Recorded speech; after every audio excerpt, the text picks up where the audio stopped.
Suzy Baudouin et je suis votre animatrice pour les nouvelles capsules Classe Affaires.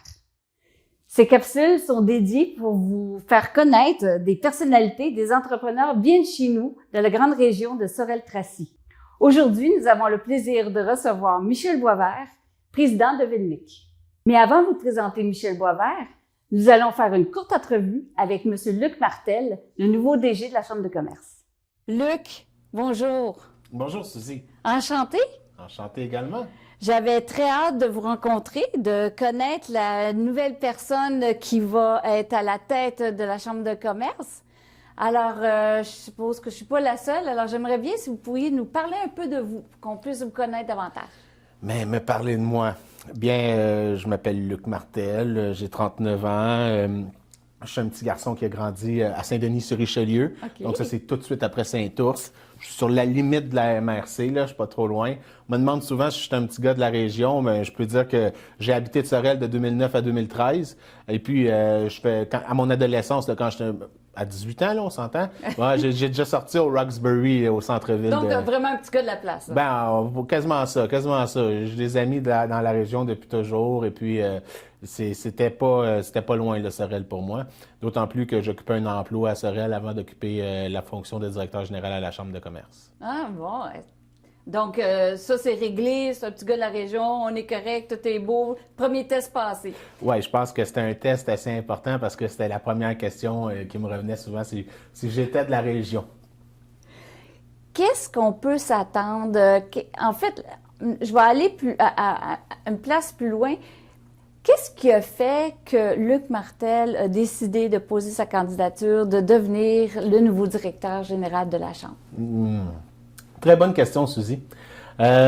Écoutez, moi j'ai un parcours qui est quand même assez atypique, qui sort un peu de l'ordinaire. Je me suis pas levé un matin et dire je veux être à la Chambre de commerce, moi c'est ça que je veux faire plus tard. Mais j'ai tout le temps aimé ça jaser, j'ai tout le temps aimé ça m'impliquer puis participer aux décisions. Donc, quand j'avais 22-23 ans, je travaillais dans une usine à Saint-Hyacinthe et puis j'ai décidé de m'impliquer au niveau du syndicat pour devenir formateur, pour faire de la santé-sécurité, toutes sortes de responsabilités qui m'ont conduit à exécuter d'autres mandats. Finalement, j'ai été élu vice-président de ma section locale, une section locale de 25 000 membres. J'ai été élu aussi président de du conseil régional de la FTQ Montérégie. Et dans ce mandat-là, à ce niveau-là, j'avais comme responsabilité de siéger sur un comité de développement économique, un comité d'investissement local.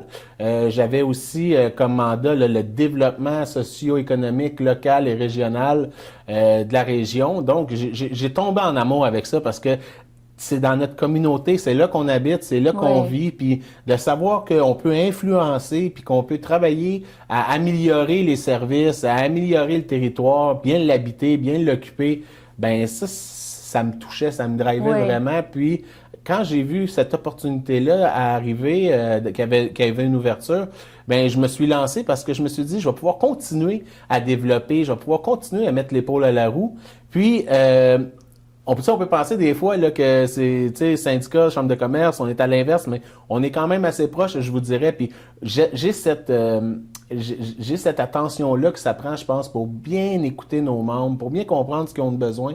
Puis c'est des gens qui sont impliqués, qui se sentent concernés dans la communauté, des bâtisseurs. Puis moi, là, c'est vraiment, je considère ça comme un privilège, un honneur d'avoir la chance de pouvoir les représenter et de faire entendre leur voix au sein des instances concernées. J'adore. Puis en parlant de besoins justement de la communauté, à quoi est-ce qu'on peut s'attendre pendant votre mandat, les différences ou les enjeux que vous aimeriez aborder?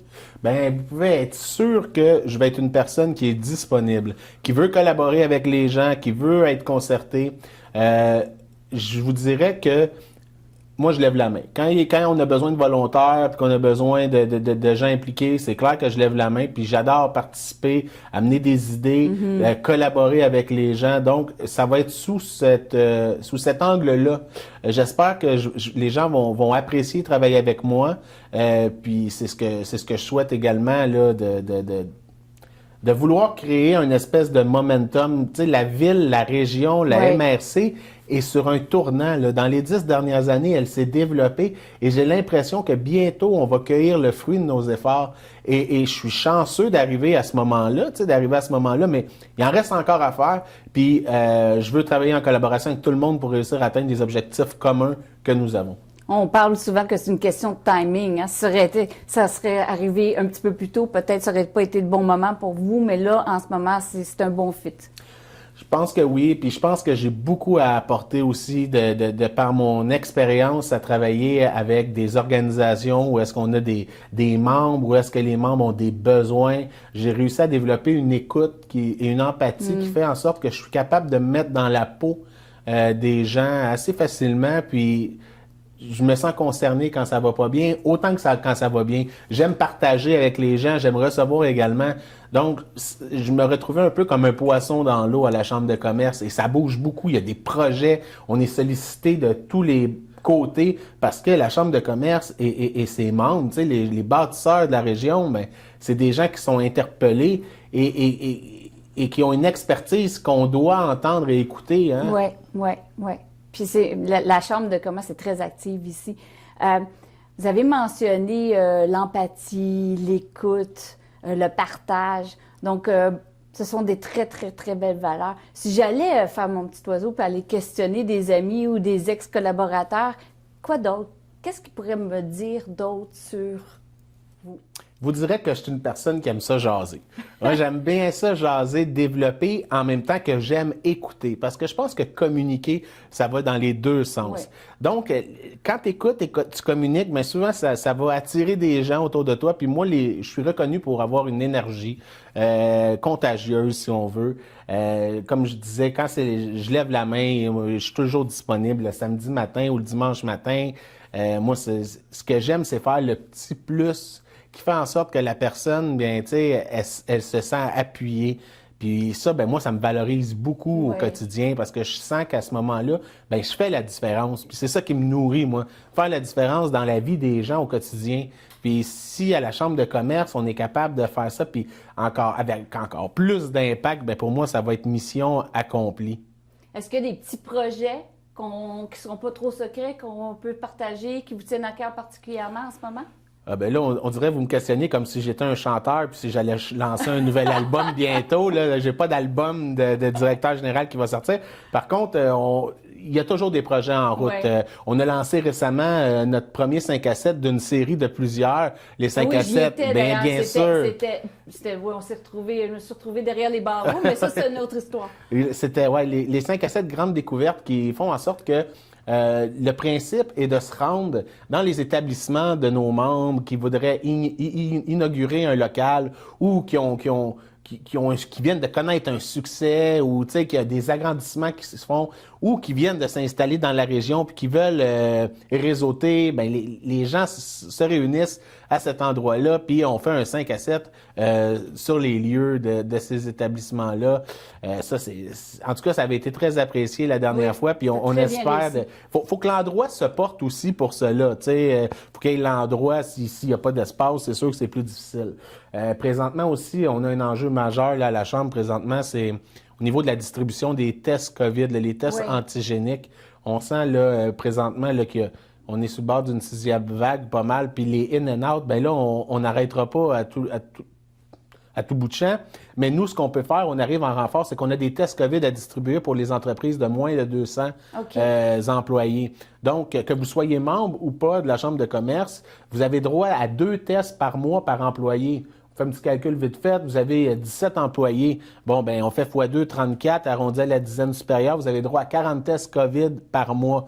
Donc ça vous permet de les donner à vos employés pour qu'ils puissent effectuer les tests rapidement pour, stopper l'éclosion s'il y en a une, ou pouvoir garder notre main-d'œuvre au travail, parce qu'on le sait que sont rares les employés, là, puis on vit la pénurie de main-d'œuvre, puis la COVID vient encore amplifier ça.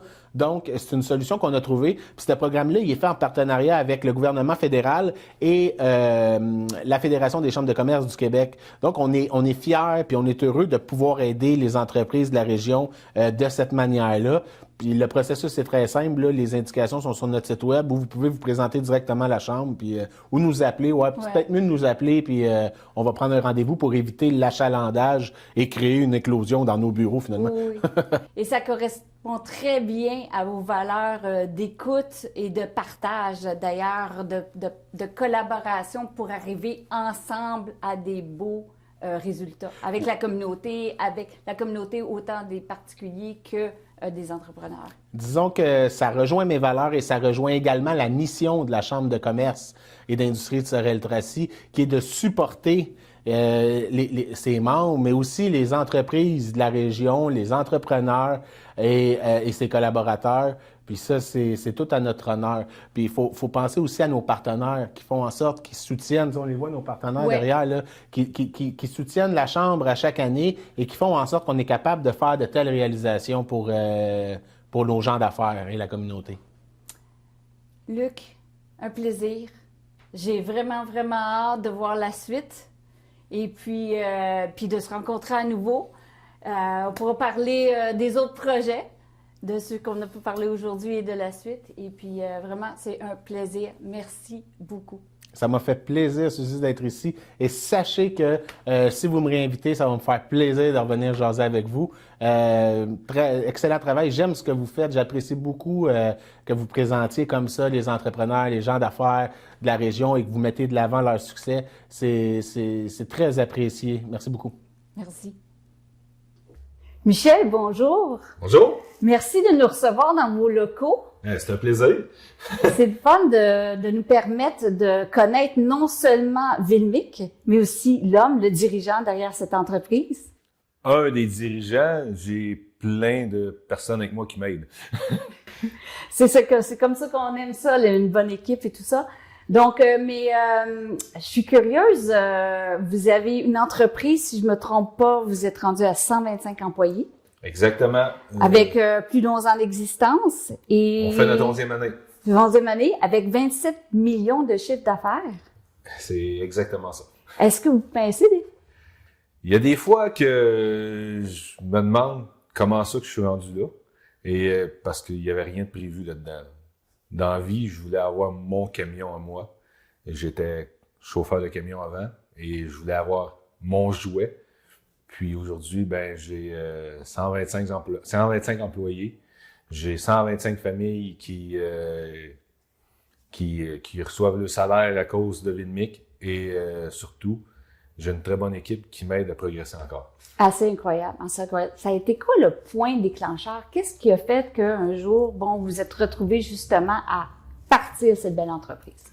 Jeune, je restais dans le Nord, puis je jouais avec mes petits camions, on faisait des barrages, je restais à la baie James, puis on jouait avec les camions. En vieillissant, à l'école, ils nous ont dit qu'il fallait qu'on ait un métier, vétérinaire, comptable, c'est des choses que je m'enlignais. Mais camionneur a toujours resté dans le fond de ma tête. Dans le fond de la tête. La vie a fait qu'à un moment donné, j'ai suivi mon cours de camionneur et j'ai fait ça pour gagner ma vie. J'ai adoré ça. Comme chaque camionneur qui est un rêveur un peu, un gypsy qui veut pas le patron en arrière de lui. Je voulais avoir mon propre camion, comme je vous l'ai mentionné. Puis je voulais avoir ma bébelle. Donc une journée, j'ai décidé d'acheter mon camion. Malheureusement, avec le temps d'avoir le camion et d'avoir les permis pour faire l'Amérique du Nord au complet, mes clients m'ont déjà demandé de l'ouvrage. Ils m'offraient de l'ouvrage déjà. Populaire dès le départ. Dès le départ, j'ai eu un contact qui m'a donné un bon coup de main. Donc, le temps d'avoir tous mes permis, j'avais déjà 6 sous-contractants à travailler pour moi. Donc, le camion est arrivé, je l'ai regardé et j'ai mis un chauffeur dedans. J'ai jamais reconduit des camions à part pour m'amuser.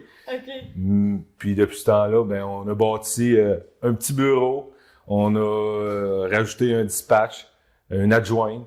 Et aujourd'hui, on a une équipe complète là, de logistique, puis de dispatch, puis de mécaniciens, des chauffeurs aussi.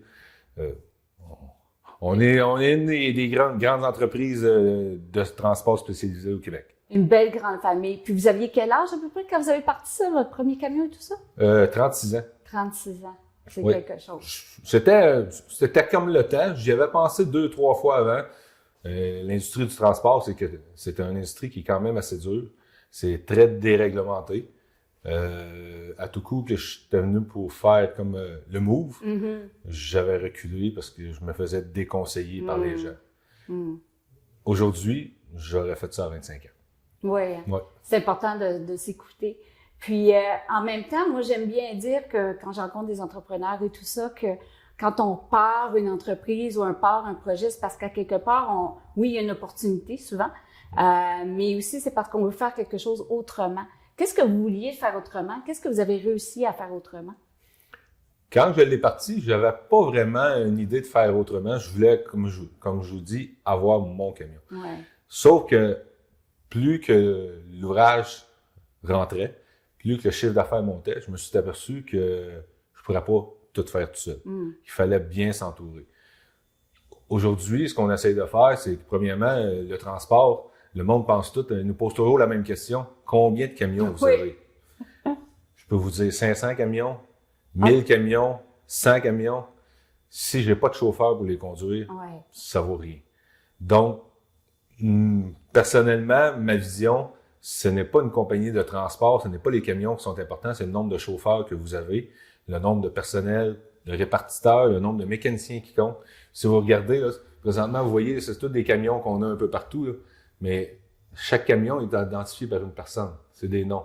Ah, carrément, vous voyez tout ça. Oui, on voit tout ça en direct. Là. On voit la ville de Montréal présentement, mais on a l'Amérique du Nord au complet, on en a partout. Là.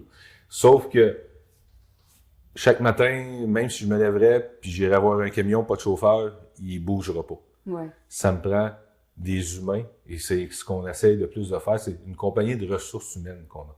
Ouais. Puis pour les avoir, avec la pénurie de main-d'œuvre qu'on a présentement, il faut bien les traiter. Je vous dis pas qu'on est parfait à 100%, on a toujours de l'amélioration. Mais le but premier présentement de changer dans l'industrie du transport, c'est de m'assurer que les gens soient heureux de travailler chez nous et qu'ils ne trouvent pas l'opportunité d'aller ailleurs trouver mieux. On travaille fort là-dessus. Vous êtes d'ailleurs reconnu par vos pairs et les membres de votre grande famille comme étant une personne de cœur. Et puis, par grande famille, c'est pas juste vos employés, je pense que les femmes aussi, qui ont un grand rôle à jouer là-dedans. Ben, les femmes, on pourrait dire que c'est nos psychologues qui aident à soutenir les femmes et les hommes, parce qu'on a des conductrices aussi. Vous savez, dans le transport, les employés dans les camions sont 60 à 70 heures par semaine dans le camion. Ils partent des 5 à 6 jours sans revenir à la maison. Ça va pas toujours comme prévu. Des fois, il y a des retards. Des fois, il arrive des accidents. Qui pensez-vous qui reçoit un peu le mécontentement? La femme. La femme reçoit le mécontentement ou le chum quand c'était une conductrice. Je l'ai fait moi-même, puis j'ai apprécié l'aide que j'ai eue dans le temps de ma femme. On appelle à la maison, le dispatch ne m'a pas donné encore le bon voyage, là, je vais être en retard, je vais rentrer un samedi matin, Caroline, je suis tanné, ils savent pas le tout gérer ça.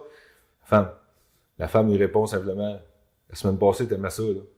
Ouais. Cette semaine, calme-toi, là. Calme. Dans le mois, là, ça va bien aller. La moyenne, elle va être bonne. C'est notre allié. C'est notre allié. Au hockey, on dirait, c'est le 6e joueur.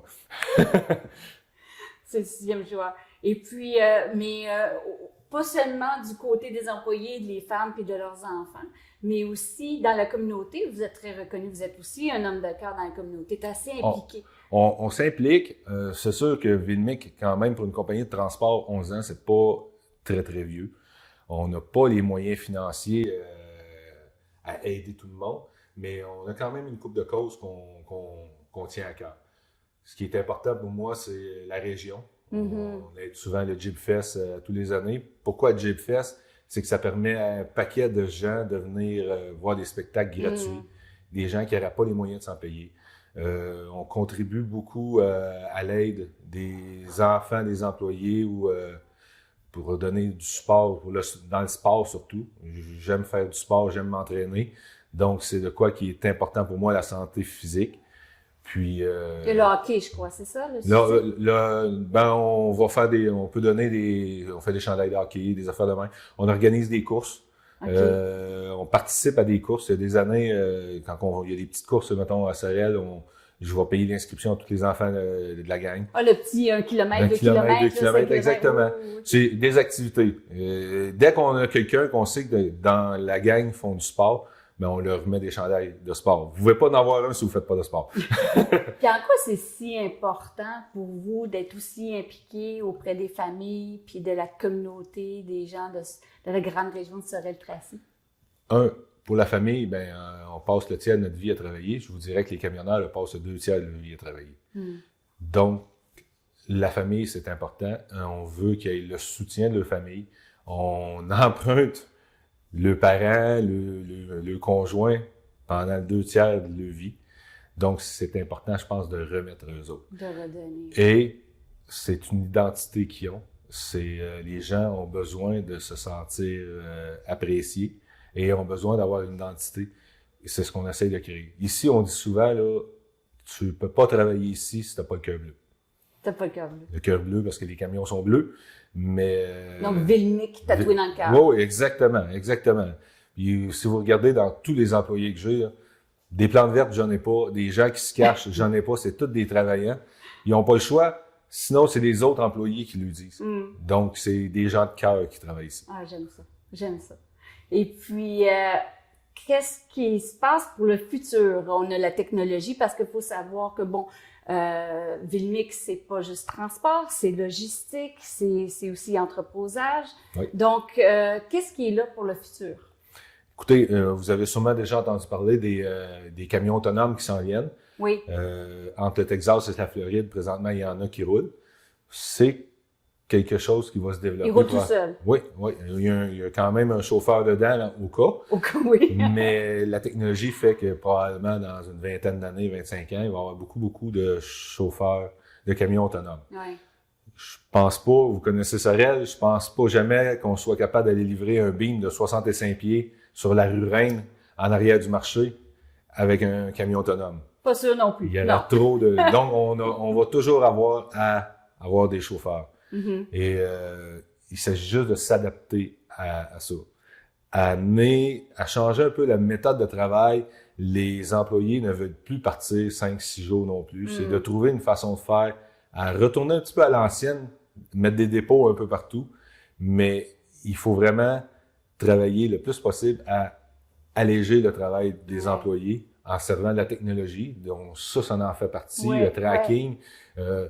Plusieurs gens vont penser que on espionne nos camionneurs. Non, on peut même, je pourrais même zoomer puis voir où ce qui est présentement puis dire t'es pas à bonne porte, va à l'autre porte. Ah oui. Ou le gars m'appelle, il trouve pas la place exactement où ce qu'il faut aller.